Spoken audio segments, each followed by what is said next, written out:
এখানে ৯২০ টাকায় একটি বই বিক্রি করে এক ব্যক্তির ১৫% লাভ হলো। কত টাকায় বইটি বিক্রি করলে ২০% লাভ হবে? এইখানে বলছে প্রথম ক্ষেত্রেও ১৫% লাভ, আবার সেকেন্ড ক্ষেত্রেও ২০% লাভ।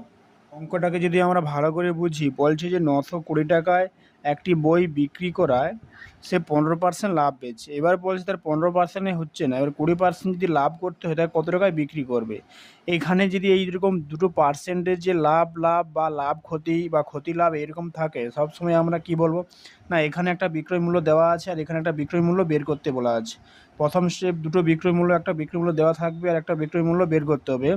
সেকেন্ড স্টেপে থাকবে যে একটা এখানে লাভের, এখানে একটা লাভের হার, এখানে লাভের হার, বা এখানে লাভের হার বা ক্ষতির হার এরকম থাকলেও অঙ্ক করা যায়। সেই রকম ক্ষেত্রে আমরা কি করব, না যে বিক্রয় মূল্যটা দেওয়া আছে সেই বিক্রয় মূল্য ইনটু এখানে ১৫% লাভ আর এখানে ২০% লাভ, যে লাভটা বেশি সেটাকে আমরা কি করব, না ১০০, টোটাল ১০০%, তার মধ্যে যদি ২০% লাভ হয়, আর নিচের ক্ষেত্রে কি করব, টোটাল আমার ১০০, তার মধ্যে ১৫% লাভ। এইটাকে ক্যালকুলেশন করলেই আমাদের উত্তর হয়ে যাবে। একদম শর্ট ট্রিক্সে করে দিলাম।